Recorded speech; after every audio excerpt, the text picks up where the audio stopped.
ഇപ്പോൾ കഥാസാഗരം തയ്യാറാക്കി അവതരിപ്പിക്കുന്നത് ബോണി ജെ ബേസി.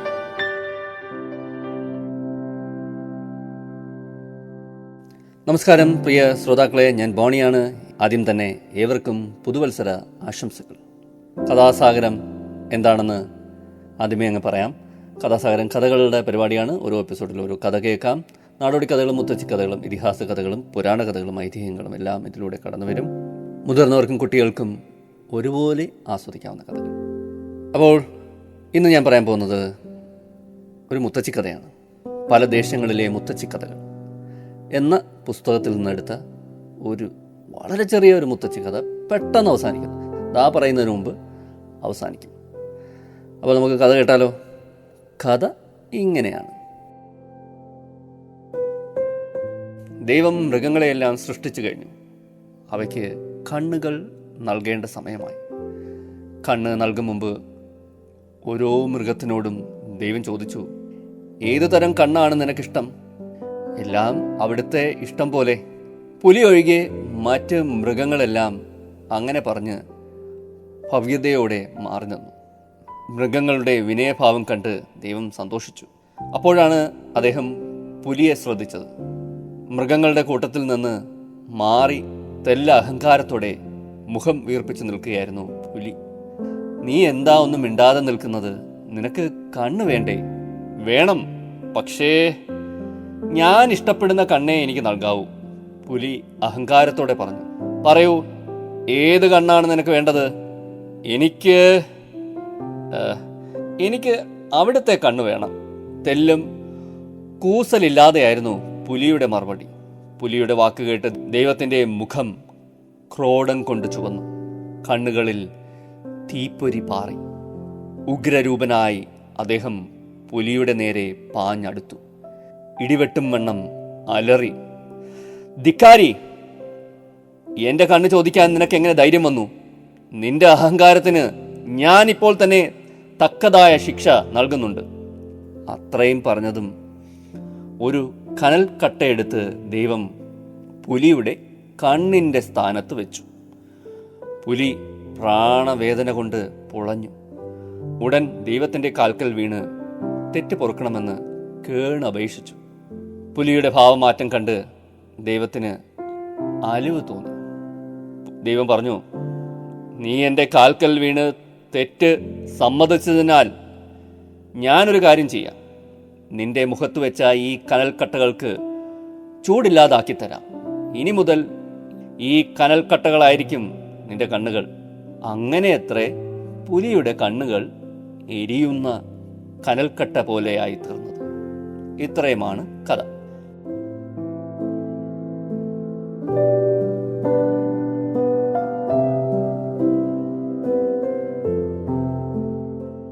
ഞാൻ തുടക്കത്തിൽ തന്നെ പറഞ്ഞു, പല ദേശങ്ങളിലെ മുത്തച്ഛി കഥകൾ എന്ന് പറഞ്ഞൊരു പുസ്തകത്തിൽ നിന്നെടുത്ത ഒരു ചെറിയ മുത്തച്ഛി കഥയാണ്.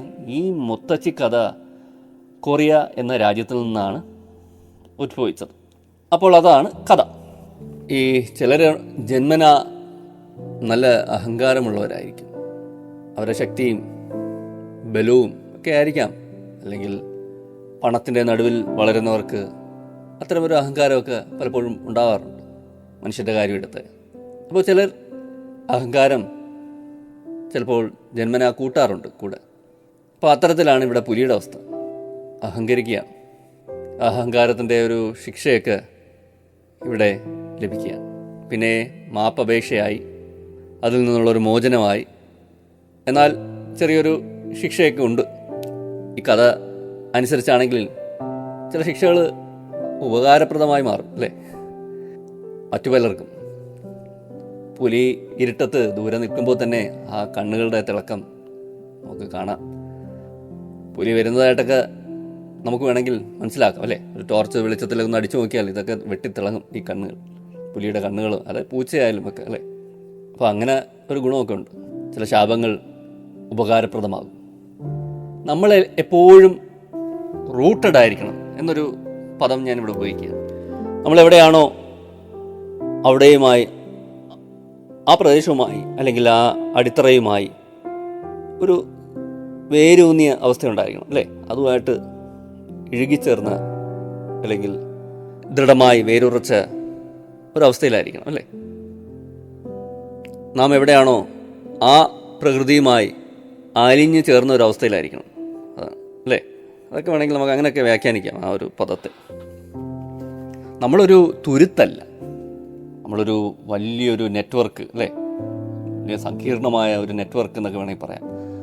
അതിൻ്റെ ഒരു ഭാഗം മാത്രമാണ് നമ്മൾ അല്ലേ? വലിയൊരു നെറ്റ്വർക്ക്. അതാണ് ഈ പ്രപഞ്ചം എന്നൊക്കെ പറയുന്നത് അല്ലേ? ഈ വലിയ പ്രപഞ്ചത്തിൻ്റെ ഒരു അണുവിൽ ഒരു ചെറിയ ചെറിയ ചെറിയ ചെറിയ അണുവെന്നൊക്കെ വേണമെങ്കിൽ പറയാം അല്ലേ? എത്രയോ ചെറുതുകൾ പറഞ്ഞാലേ നമ്മൾ ആവത്തുള്ളൂ. നമ്മളൊരു വലിയ വടവൃക്ഷമായിട്ടോ അല്ലെങ്കിൽ വലിയൊരു പെരുവൃക്ഷമൊക്കെ ആയിട്ട് ഒരു കാട്ടിൽ നിൽക്കുന്നെന്ന് വിചാരിച്ചു. നിങ്ങളുടെ വേരിലായിരിക്കാം അല്ലേ? ആ മരം അതിൻ്റെ വേരിലായിരിക്കാം നിൽക്കുന്നത്, ആ തറയിൽ, ആ ഭൂമിയിൽ. പക്ഷേ മറ്റുള്ള മരങ്ങളുമായിട്ടൊക്കെ വളരെ സങ്കീർണമായ അല്ലേ ബന്ധം അടിയിലൂടെ നടക്കുന്നുണ്ട് അല്ലേ? ആ ഭൂമിയുടെ അടിയിലൂടെ ഒരു നെറ്റ്വർക്ക് കണക്ക് അല്ലേ? എല്ലാം ബന്ധപ്പെട്ട് കിടക്കുക. വേരുകൾ അങ്ങനെ മൈലുകൾ താണ്ടി ചിലപ്പോൾ പോയി കാണും. മറ്റ് വൃക്ഷങ്ങളുമായിട്ടൊക്കെ ഇഴുകിച്ചേർന്ന് ഇടകലർന്ന് ഒക്കെ സഞ്ചരിച്ചിട്ടുണ്ടാകും. മറ്റെല്ലാ മരങ്ങളുമായി ആ പ്രദേശത്തുള്ള ഒരു ബന്ധം ഈ വേരുകൾക്കൊക്കെ ഉണ്ടാകും അല്ലേ? അതിലൂടെയൊക്കെ കടന്നു പോകുന്നുണ്ടാകും. അതാണ് ഞാൻ പറഞ്ഞത്. അത് നമ്മൾ വളരെ എന്താ പറയുക, എല്ലാ ജീവജാലങ്ങളുമായിട്ടൊക്കെ നമ്മൾ ബന്ധപ്പെട്ട് കിടക്കുകയാണെന്ന് പറയുക. നമ്മൾ അഹങ്കരിക്കാൻ വേണ്ടി ഞാൻ ഒറ്റയ്ക്കാണ് എന്നൊക്കെ പറയുമ്പോൾ അതിനൊക്കെ ഒരു പരിമിതിയുണ്ട്. ഒറ്റയ്ക്കല്ല എന്നുള്ളതാണ് വാസ്തവം. ഞാനിവിടുത്തെ കഥയിലെ ഈ അഹങ്കാരത്തെ കുറിച്ച് പറഞ്ഞപ്പോൾ ഇത്രയും കൂട്ടിച്ചേർത്തതാണ്. ആ വേരുകൾ അല്ലേ, മരത്തിൻ്റെ വേരുകളൊന്നും നമ്മൾ ചിന്തിച്ചു കഴിഞ്ഞാൽ അത് എത്ര ദൂരെ സഞ്ചരിക്കുന്നോ അവിടെ എല്ലാം അതിൻ്റെ വേരുകൾ അല്ലേ വളരെ നേർത്തതായി വരും. അതായത് മരത്തിനോട് ചേർന്ന് അടുത്തൊക്കെ നിൽക്കുന്ന വേരുകൾ നല്ല കട്ടിയുള്ളതായിരിക്കും. പക്ഷേ ആ വേരുകൾ ദൂരെ ദൂരെ ദൂരെ പോകുമ്പോൾ കട്ടി കുറഞ്ഞതായി നേർമയുള്ളതൊക്കെ ആയി മാറും അല്ലേ? ചെറിയ ചെറിയ നൂല് പോലൊക്കെ ആയി മാറും. പക്ഷേ ഈ മൂലവൃക്ഷവുമായി അല്ലെങ്കിൽ മൂലവേരുമായി ഒക്കെ അതിനൊക്കെ ഒരു ബന്ധമുണ്ട് അല്ലേ? അങ്ങനെയാണ്. എവിടെയൊക്കെ ശാഖകൾ പോയാലും ഒരു ബന്ധം ഈ മൂലവൃക്ഷവുമായിട്ട് കാണും. അത് കണക്കാണ് നമ്മൾ ഈ പ്രപഞ്ചമായിട്ട് ഒരു ചെറിയ നൂൽബന്ധം കിടപ്പുണ്ട്. പ്രപഞ്ചം എന്ന് പറയുന്നത് നമ്മൾ ഇപ്പോൾ കണ്ടെത്തിയതും മനസ്സിലാക്കിയതുമായ വ്യാപ്തിയിലല്ല ഞാൻ പറയുന്നത്. ഗ്രഹങ്ങളോ അല്ലെങ്കിൽ ആകാശമോ പ്രപഞ്ചമോ നമ്മൾ ഇങ്ങനെ അളന്ന് ഇപ്പോൾ അല്ലെങ്കിൽ നമ്മൾ സഞ്ചരിച്ചൊക്കെ മനസ്സിലാക്കിയ ചില രൂപരേഖകളൊക്കെ ഉണ്ടല്ലോ, ചില രേഖകളൊക്കെ ഉണ്ടല്ലോ, അവിടം വരെയൊക്കെ നമ്മൾ മനസ്സിലാക്കി എന്നൊക്കെ നമ്മൾ പറയുന്നത്. അതിനൊക്കെ അപ്പുറമാണ് ഇനി മനസ്സിലാക്കാൻ എത്രയോ തലങ്ങൾ കിടക്കുന്നു അല്ലേ? എത്രയോ സഞ്ചരിക്കാൻ കിടക്കുന്നു പ്രപഞ്ചത്തിൽ. ഇവിടെയൊക്കെ ഇനി എന്തൊക്കെ ഗ്രഹങ്ങൾ, ബ്ലാക്ക് ഹോൾസ്, അത് ഇത് എന്നൊക്കെ പറഞ്ഞ് അല്ലേ? അപ്പോൾ നമ്മുടെ ഈ മൂലവൃക്ഷം ഒന്ന് ഇളകിയാലോ? ഒരാൾ ആ വൃക്ഷത്തിൽ വന്നൊരു ആണി അടിച്ചാൽ പോലും അല്ലേ ഈ വേരുകളെല്ലാം ഒന്ന് ചെറുതായിട്ട് അതിൻ്റെ ഒരു പ്രതിഫലനം, ചലനം അനുഭവപ്പെടും. ആ വൃക്ഷമൊന്ന് നിലംപതിച്ചാലോ ആ വേരുകളൊക്കെ എവിടെയൊക്കെ സഞ്ചരിച്ചിരുന്നോ അല്ലേ അവിടെയൊക്കെ അതിൻ്റെ ഒരു പ്രതിഫലനം ഉണ്ടാകും, ഒരു ചലനം ഉണ്ടാകും. തൊട്ടടുത്ത് നിൽക്കുന്നതിനെയൊക്കെ ആയിരിക്കും ഏറ്റവും കൂടുതൽ ബാധിക്കുക. അതിൻ്റെ കൂടെ ചിലപ്പോൾ ആ വൃക്ഷത്തിൻ്റെ കൂടെ മറ്റു ചില വൃക്ഷങ്ങളുമൊക്കെ നിലംപതിക്കും. അങ്ങനെയൊക്കെയാണ് അല്ലേ? അപ്പോൾ ഞാൻ ഈ മൃഗത്തിൻ്റെ ഒരു അഹങ്കാരം പറഞ്ഞപ്പോൾ കൂട്ടിച്ചേർത്താണ്. അഹങ്കരിക്കാനൊന്നുമില്ല, നമ്മൾ എല്ലാവരും ബന്ധപ്പെട്ട് കിടക്കുകയാണ്. ഞാനെന്തോ ഒരു വലിയ സംഭവമാണെന്ന് വിചാരിച്ചു കഴിഞ്ഞാൽ ഒന്നുമല്ല. അപ്പോൾ അതാണ് ഇവിടെ സൂചിപ്പിക്കുന്നത്, ഈ കഥയിൽ നമ്മളെ കാട്ടിത്തരുന്നത്. എന്തായാലും യഥാർത്ഥത്തിൽ ഈ പുലിയുടെ കണ്ണിൻ്റെ ഒരു വെട്ടിത്തിളക്കത്തിൻ്റെ കാരണം ഇതൊന്നുമല്ല. ഇതൊരു കഥയുടെ ഭാവനയാണ്. ഇതൊരു പണ്ട് ഉണ്ടായ ഒരു കഥയാണ്.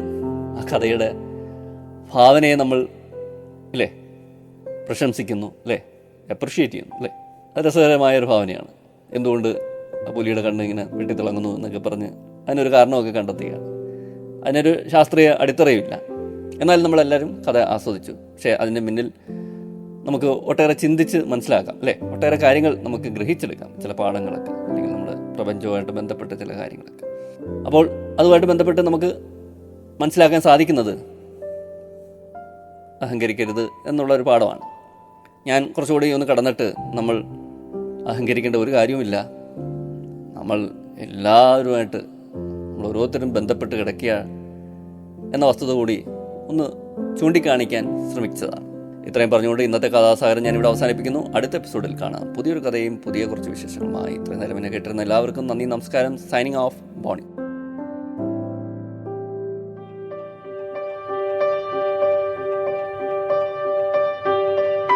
നിങ്ങളിതുവരെ കേട്ടത് കഥാസാഗരം. തയ്യാറാക്കി അവതരിപ്പിച്ചത് ബോണി ജെ ബേസിൽ.